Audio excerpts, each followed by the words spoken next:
Number one, if it's not possible to get people together, what can we do? So we did think that it's actually it's a really high time to improve our skills when it's come to long distance training.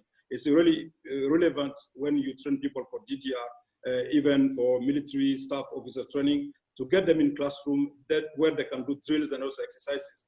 But we do think that we can still share knowledge, from kind of distance learning. So this was actually the number one challenge, the number one project we started, when it's come to training. So the number two, I thought that I just, some little bit gave a hint on this.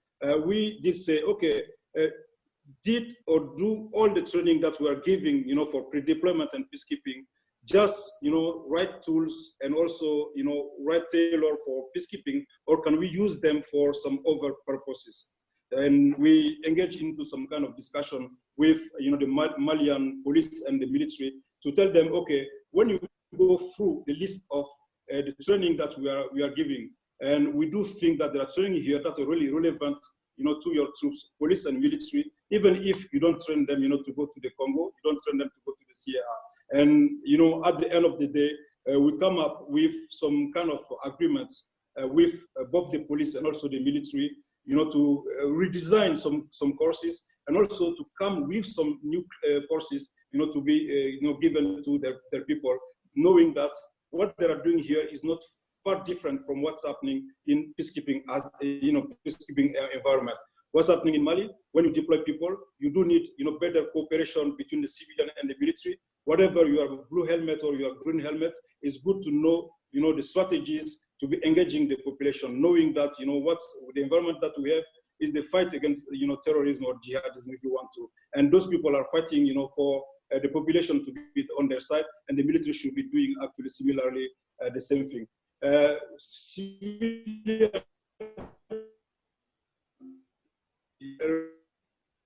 To know the mechanism or the techniques that are used in the UN when it comes to protection of civilian. How do you use them, internally when you fight your own internal kind of war? So we have a list of things, like this, and that's actually where on our plans, military and the police just ask you should actually give us this training. But we also came up with new kind of courses. The new courses that we've developed are more linked to terrorism. We had a course, for instance, on terrorism and human rights, but the military told us we need to elaborate more on that. So then we had, like a different declination of this course now. So from terrorism and human rights, so we just, took into consideration also human factors of terrorism. This is just about the psychology of terrorism. And then we are trying to come up with a new course that is actually called, the terrorism and financing terrorism. The idea there is that we are not the joint university of special operation that is in the US. We are not, kind of military kind of training school, but anything that is soft and that can help the troops, to evolve actually within the population actually is right when it comes to, like pre-deployment training and stuff. And finally, and definitely, those, leaders, they say, okay, since you guys, you also own your programs, your leadership training, why don't you somehow, tailor one of those leadership training and come up with leadership in the context of crisis? So then you give us this kind of training. And definitely we did also this for the Malian, and we are going to do it for the other neighboring countries. So we are engaged now with Burkina Faso, and we're going to engage also with Niger. So then those people, they just take into account what I tell the military, anything that is soft, that is not in the hard line of military operation planning, but this is soft, that's actually added value on what the military can do when they are deployed in their own country. The same way when they are deployed in the Congo or in other country, they need to bring peace. This is actually what actually COVID brought to us as a change.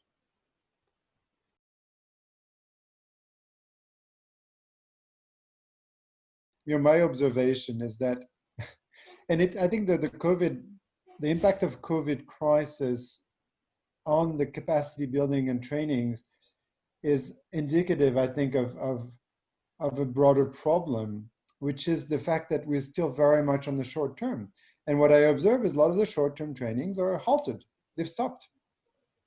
not necessarily because the TCCs are not able to adapt, but because the donor countries are not able to adapt, not willing to take the risks, and they've stopped suspended trainings. But then I think it reinforces the point that capacity building needs to be a longer term endeavor. It needs to be about supporting specific countries on building systems that will allow them to cope. Yeah, so I think that there, I think it makes the point again, in order to be less sensitive to those kind of events, focusing on longer term partnerships, meaning multi-year of partnering with a country in building its capacity to deploy, over time, basically, multiple rotations, to sustain those rotations, to have proper expeditionary forces that have properly integrated peacekeeping values into their curricula, etc. And also to learn from that is what we need to focus on. Because of course, the shorter term types of trainings are much more susceptible to those kind of COVID crises. The second point is, and you referred to the Haiti cholera crisis. Sadly, I was actually serving in that mission when we brought cholera, to be clear, as the peacekeepers. And I think we've learned a few things. I mean, that was a mess up on so many levels, in public health, of course, but in public image. I think we've learned quite a bit from that. The UN has done quite a bit to be more careful about these things, but also about managing image better. We've seen, in the case of COVID in South Sudan, for instance, that there's been a bit of finger pointing to the mission about, possibly, the possibility of peacekeepers bringing. But in other places, I think that most places that the peacekeeping missions have been dealing properly with that by actually supporting the host country and themselves dealing with the COVID. In Mali, we've had about, I think, 300 cases in the mission, if I'm not mistaken, but we haven't had major problems. It's been a lot of testing. It's been properly managed. The public relations has been managed. The relationship to the host population has been managed as well. So the mission has been able to continue carrying out its mandate. I think the fact that the UN has also done work on Ebola through the Ebola mission, but also in MONUSCO in the DRC, I think has also helped the organization learn quite a bit. Then I'll finish with, one point maybe I'll make is that now, now with a few months of insights on this, I'm less worried actually, and because of the COVID situation, the way it has evolved in Africa, but also in the countries where those troops are coming from, I think I'm less worried about the direct impact of COVID than I'm worried about the socioeconomic impact that the management of COVID will have in the future. And I think that's maybe something that the peacekeepers need to be aware about, because there could be quite a bit of unrest and instability that might derive from the way that host countries manage the COVID response, and that might in turn impact the peacekeepers themselves. I think in the short term, I've been incredibly impressed with the way that all the missions have adapted and innovated in rapid time. I think one of the things that is maybe unique with this crisis is that it has affected everybody at the same time, including the headquarters. And all of us, we all experienced. So I don't think it's not the classical situation where somebody from a mission in crisis have to convince somebody at headquarters that, there's a certain need. Everybody immediately felt the need. And for instance, one of the things that needed to happen was to shift some approval processes that were still on paper to digital authorizations. And this was something that was dragging on for years, maybe, for instance, in the UN system. And in a matter of days, that process was adapted and approved and made a big difference in missions. So, missions, although there are, of course, challenges and shortcomings, but basically continue to operate. It's a significant disruption, if we think of, almost 100,000 people in 14, 15 missions across the world that were frozen in place, rotation stopped,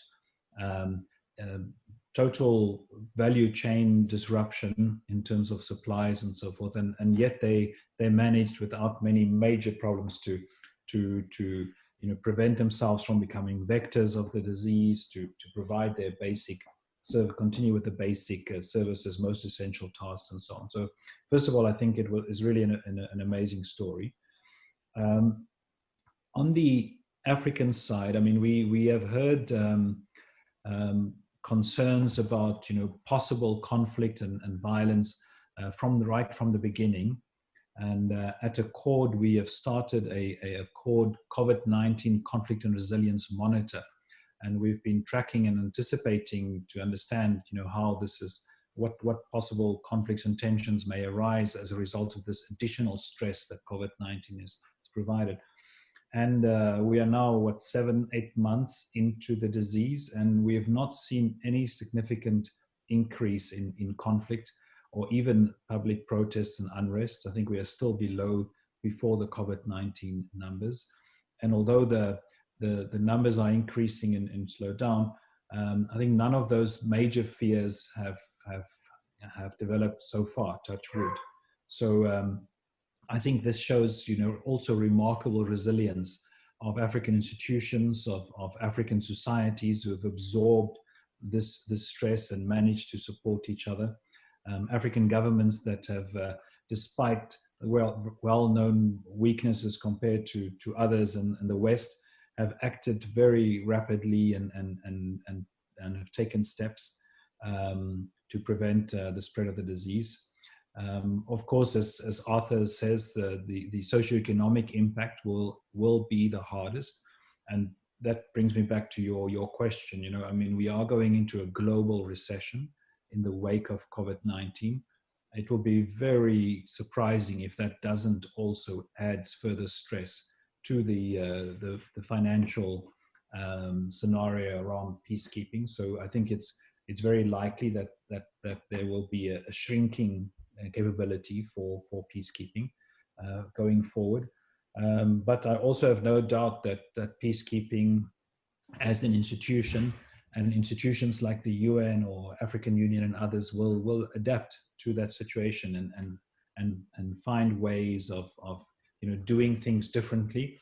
I think, as with all institutions and bureaucracies, at times of plenty or at times of less stress, you probably put on some excess weight, and a disruption like this is a very good moment to clean house a bit, to do things differently.